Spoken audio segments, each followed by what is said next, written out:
Color me surprised if the United States actually defaults on its debt. I doubt that is actually ever going to happen.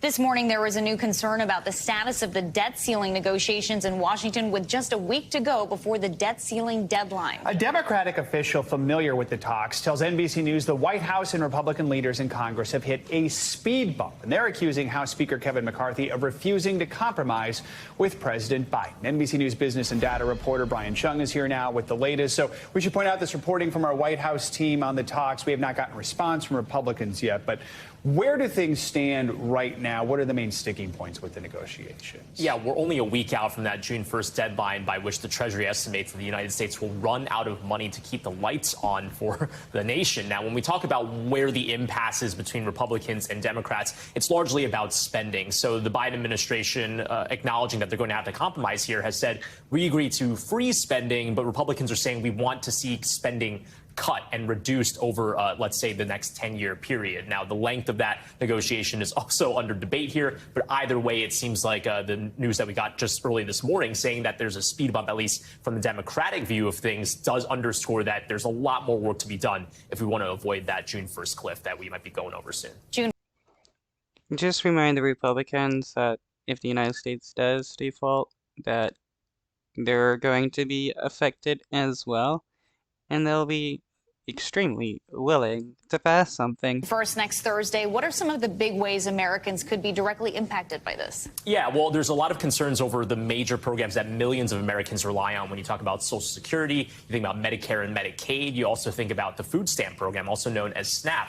These could all be programs that could potentially see cuts beyond June 1st, because if the government can't keep the lights on, well, it's going to have to decide which rooms it does keep the lights on in. Now, whether or not Social Security, food stamp, Medicaid, Medicare would disappear on June 2nd is definitely up for speculation. Okay, we shouldn't be cutting safety nets first. What should be cut is like checks to the politicians that are unable to pass the bill. Let the people in Congress give up their coin.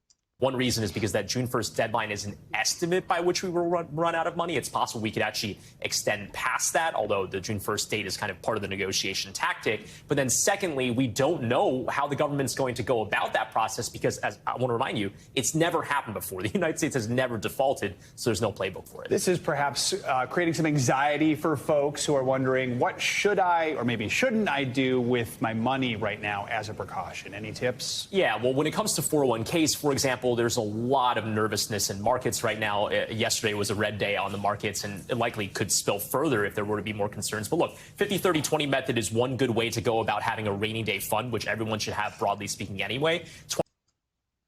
Right, everybody should have savings and stuff, but when wages don't keep up with the cost of living, and, the cost of rent is,